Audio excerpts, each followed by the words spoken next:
सुप्रभात विद्यार्थियों, आशा करते हैं कि आप लोग पूर्णतः स्वस्थ होंगे। विद्यार्थियों, हम लोगों ने अपनी पिछली क्लास में लेखन यानी लिखित अभिव्यक्ति के विषय में चर्चा की थी। हम लोगों ने देखा था कि ये लेखन कौशल क्या है और ये भाषा कौशल में क्या स्थान रखता है, यानी कि इसका क्या महत्व है और इनके उद्देश्य क्या क्या हैं। तो आज हम लोग उसी क्रम में आगे बढ़ते हुए लेखन यानी कि लिखित अभिव्यक्ति की विधियों के बारे में अध्ययन करेंगे। जैसा कि हम लोग को ज्ञात है विद्यार्थियों, हम लोग भली भांति इस बात को जानते हैं कि किसी भी विषय की विषय वस्तु को समझने के लिए तत्संबंधी शिक्षण विधियों का होना अति आवश्यक है, क्योंकि उस विषय वस्तु का सार्थक और सुनियोजित ज्ञान हम तभी प्राप्त कर सकते हैं जब उसकी कुछ शिक्षण विधियां निर्धारित की गई हों, क्योंकि उन्हीं पर क्रमबद्ध चलते हुए हम विषय वस्तु की गहराई तक पहुंच सकते हैं। तो इन्हीं सब बातों को ध्यान में रखते हुए लिखित अभिव्यक्ति यानी लेखन कौशल की भी कुछ शिक्षण प्रविधियां निर्धारित की गई हैं, जो कि मुख्यतः निम्न प्रकार से हैं। तो आइए विद्यार्थियों, हम लोग देखते हैं कि इस लेखन कौशल की शिक्षण विधियां कौन कौन सी हैं। तो इसमें सबसे पहले हम लोग लेते हैं रूपरेखा अनुकरण विधि को। सबसे पहली जो हमारी इसमें विधि है विद्यार्थियों, लिखित अभिव्यक्ति की जो पहली हमारी विधि है वो है रूपरेखा अनुकरण विधि। जैसा कि नाम से स्पष्ट हो रहा है, रूपरेखा, पहले मैं आपको स्पष्ट कर दूं विद्यार्थियों कि रूपरेखा क्या है।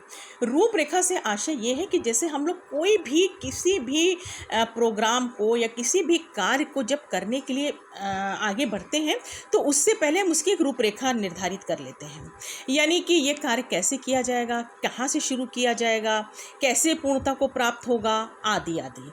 ठीक है।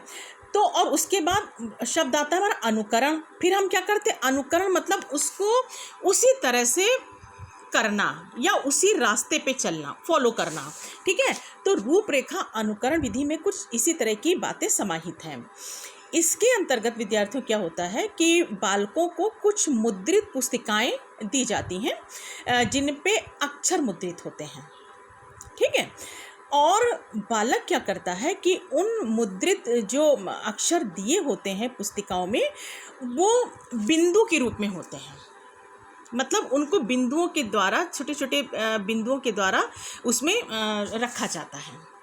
तो जब बालक उन बिंदुओं पर अपनी पेंसिल फेरता है ना, या चौक फेरता है, तो वो क्या होते हैं, वो उस वर्ण का स्वरूप निकल के आ जाता है सामने। ठीक है। यानी कि वो अक्षर तैयार हो जाता है।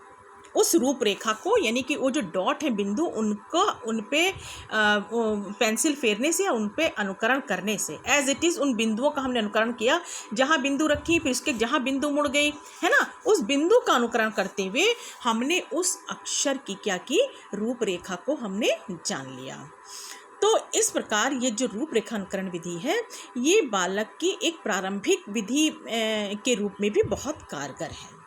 आपको विद्यार्थियों याद हो, आपने बचपन में छोटे क्लासों में कर्सिव राइटिंग खूब कर रखी होगी।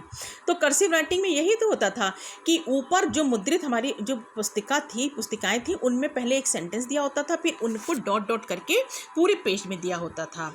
तो बालक हम लोग उनको लिखते थे, पहली लाइन में थोड़ा सा टेढ़ा मेढ़ा, फिर दूसरी लाइन, तीसरे तक आते आते हम लोग उसको अच्छे से लिखने लगते थे, अनुकरण करते हुए उस ऊपर वाली लाइन का, और बाद तक की लाइन में हम परफेक्ट हो जाते थे। ठीक है। तो ये थी हमारी रूपरेखा अनुकरण विधि। इसके बाद जो हम दूसरी विधि लेते हैं वो है स्वतंत्र अनुकरण विधि। स्वतंत्र अनुकरण विधि, स्वतंत्र अनुकरण जैसे कि नाम से स्पष्ट हो रहा है कि बिल्कुल स्वतंत्र रूप में किसी चीज़ का अनुकरण करना, यानी किसी चीज़ को हम फॉलो करना। तो इस विधि में क्या होता है कि अध्यापक श्यामपट्ट पर या फिर बालक की स्लेट पर या पुस्तिका पर जो है अक्षर वर्ण लिख देता है। ठीक है। और बालक फिर उन्हीं को देखकर, वो अध्यापक की लिखी हुई लाइन को देख करके उसका अनुकरण करते हुए स्लेट में बाकी स्थान पे उनको लिखता है, या श्यामपट्ट पर अगर लिखा हो तो श्यामपट्ट से देख के वो अपनी स्लेट या अपनी कॉपी में वो लिखता है। तो इस प्रकार अनुकरण करते हुए वो लिखने में उसका अभ्यास हो जाता है, लेखन में उसका अभ्यास हो जाता है। इसके बाद हमारी जो अगली विधि है नंबर 3 की विद्यार्थी, वो है मॉन्टेसरी विधि। मैडम मॉन्टेसरी का नाम आपने खूब सुन रखा होगा। प्रारंभिक शिक्षा के लिए, प्रारंभिक क्लासों के लिए इनके विचार बड़े ही अनुकरणीय हैं। तो मैडम मॉन्टेसरी ने की विधि क्या कहती है, इन्होंने इस विधि में क्या होता है कि जैसे गत्ते, लकड़ी, है ना, प्लास्टिक आदि के से जो वर्णों का, अक्षरों का निर्माण किया जाता है, ठीक है, गत्तों से।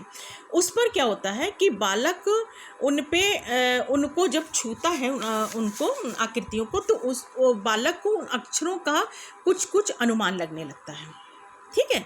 या ऐसा भी होता है कि इन गत्ते और लकड़ी के जो से जिनसे वर्ण बनाए जाते हैं, उनके बाहर की ओर से बालक उन पे पेंसिल फेरता है।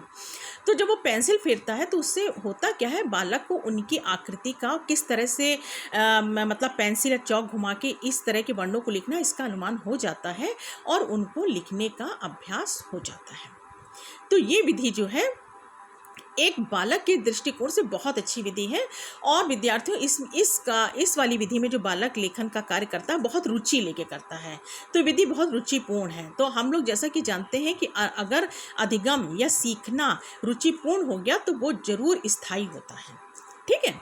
इसके बाद हमारी जो अगली विधि है वो है पेस्टोलॉजी विधि। पेस्टोलॉजी विधि में क्या है कि पेस्टोलॉजी विधि भी एक बहुत अच्छी विधि है, बहुत मतलब ये तो जाने माने आप लोग के बीच इनका नाम अपरिचित नहीं फिलोसफर हैं। पेस्टोलॉजी की विधि भी एक बहुत मतलब कहना चाहिए एक मनोवैज्ञानिक विधि है। इस विधि में इन्होंने बताया कि जो बालक को वर्णों का जो ज्ञान खंडों में कराना चाहिए, अक्षरों का, ठीक है। तो कैसे कि जैसे आप अपनी स्क्रीन पे विद्यार्थियों देखें, जैसे अगर का लिखना है तो का लिखने के लिए पहले देखिए इस तरह से दो शून्य की तरह से दो सर्किल बना दिए, ठीक है। अब इसको क्या है, जब इसको बालक करेगा तो बीच में एक बस वो डंडी एक रेखा खींचेगा और वो का को लिखना सीख जाएगा। तो ये विधि जो है, ये भी विधि जो है बालकों की दृष्टि से प्रारंभिक स्तर पे बहुत कारगर विधि है और बालक टुकड़ों में, खंडों में सीखते हैं, तो जो कि वो उनका जो लेखन है वो स्थायित्व को प्राप्त होता है। इसके बाद हमारी है जो नेक्स्ट विधि है वो है जेट-कॉक विधि। ये विधि विद्यार्थियों क्या कहते हैं, इसको संशोधित विधि के नाम से भी हम लोग जानते हैं। ये विधि, इस विधि में ये बात रखी गई है कि बालक स्वयं देखो, स्वयं पढ़ो और स्वयं लिखो, ठीक है। तो इस बात का इसमें विशेष रूप से महत्व है, यानी बालक खुद देखता है और खुद लिखता है। फिर क्या होता है, वो अपना जो लेखन करता है उसको मूल शब्द से या मूल वर्ण से मिलाता है। मिलाने के बाद जब वो उसमें जो त्रुटियां देखता है उनका वो संशोधन स्वयं करता है, ठीक है। और फिर अगर दोबारा उसको लिखने का प्रयास करता है, इस प्रकार से वो स्वयं लिख के और फिर बाद में मूल शब्द से उसको मिलान करके वो संशोधन करता है। इसलिए इसको संशोधित विधि के नाम से भी हम लोग जानते हैं, ठीक है विद्यार्थियों। इसके बाद जो हमारी अगली विधि आती है लेखन की या लिखित व्यक्ति की, वो है हमारी वर्ण परिचय। वर्ण परिचय, अभी हम लोग जैसा कि बात करते चले आ रहे हैं कि वर्णों की, अक्षरों का ज्ञान। वर्ण परिचय जैसा कि नाम ही बता रहा है कि विधि क्या कहने वाली है। इस विधि में वर्णों का परिचय कराने की बात कही गई है। तो ये जो विधि है हमारी विद्यार्थियों वो ट्रेडिशनल विधि है, यानी परंपरागत विधि है। इसमें क्या है, बालक को वर्णमाला के अक्षर जो है एक एक करके सिखाए जाते हैं, फिर उनको सुविधा अनुसार शब्दों का ज्ञान कराया जाता है। जब वर्णों का ज्ञान कर लेते हैं तो उनको फिर धीरे धीरे छोटी छोटी मात्राओं को लगा के मात्राओं का ज्ञान कराया जाता है, ठीक है। तो इस प्रकार से विद्यार्थी जो हैं वो वर्णों का परिचय प्राप्त करके शब्दों का निर्माण सीख जाते हैं और मात्राओं का ज्ञान सीख जाते हैं। तो इस प्रकार से भी टुकड़ों में वो वर्णों को लिख के शब्द बनाना सीख जाते हैं। जैसे विद्यार्थियों आपको अपनी स्क्रीन पे दिख रहा होगा कि आप देखिए, जैसे बा और ला, ठीक है। तो ये दो अलग क्या है आपके अक्षर हैं, बा और ला, ये दो वर्ण हैं आपके, इनको मिला दिया तो हमारा क्या शब्द तैयार हो गया, बल, ठीक है। इसी प्रकार से देखिए ये शब्द लिया है हमने बा।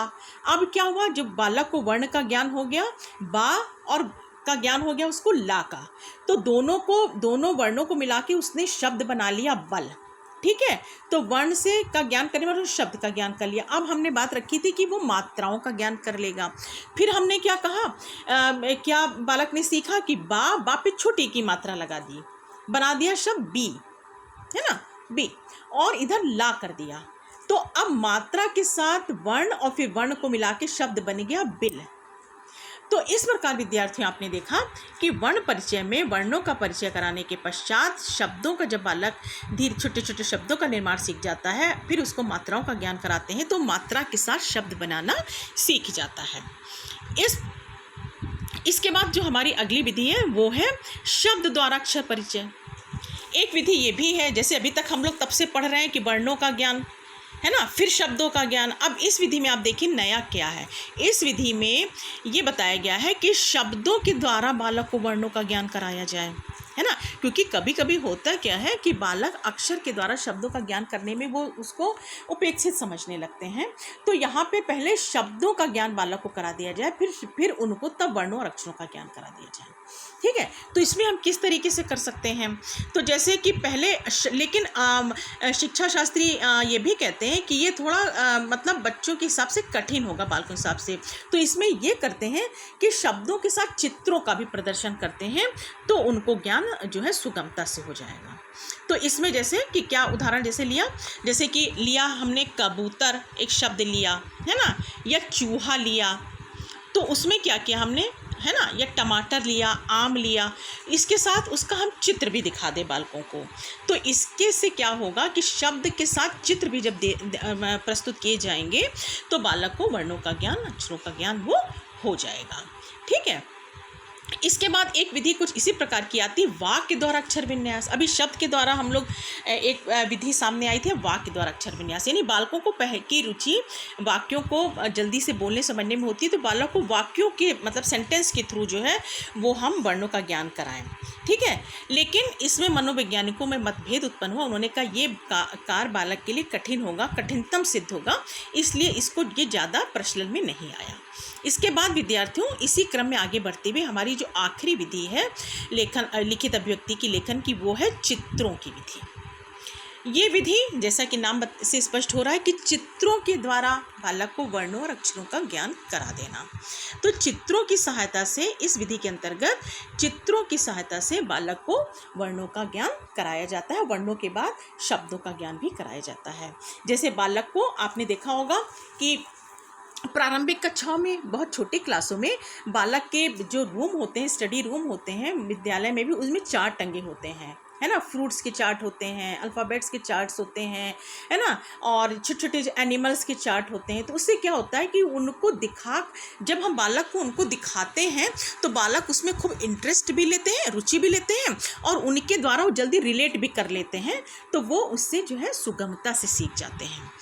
तो इस प्रकार विद्यार्थियों आपने ये देखा कि ये जो हमारी लिखित अभिव्यक्ति है ये कितनी महत्वपूर्ण है, यानी कि जो हमारा भाषा कौशल है इसमें श्रवण कौशल के पश्चात पठन के बाद यानी वाचन रीडिंग के बाद ये जो हमारा लेखन का नंबर जो आता है, ये सभी प्रकार की जो हमारी स्किल हम लोगों ने पढ़े, जो सभी प्रकार के कौशल पढ़े, उनमें सर्वाधिक महत्वपूर्ण है। ठीक है, तो इस प्रकार विद्यार्थियों ये आज की क्लास में हमने देखा कि जो लिखित अभिव्यक्ति है यानी कि जो हमारा लेखन है उसकी कौन कौन सी प्रविधियां हैं और ये प्रविधियां किस किस प्रकार से कारगर सिद्ध हुई।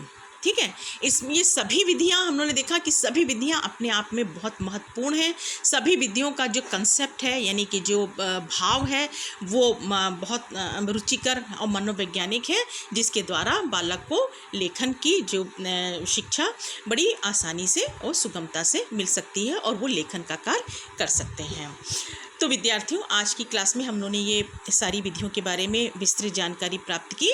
आशा है कि आपको ये सभी जितने भी बिंदु हैं स्पष्ट हुए होंगे। विद्यार्थियों अपनी अगली क्लास में हम लोग इस लेखन अभिव्यक्ति, लिखित अभिव्यक्ति यानी कि लेखन के प्रकारों के बारे में अध्ययन करेंगे। धन्यवाद।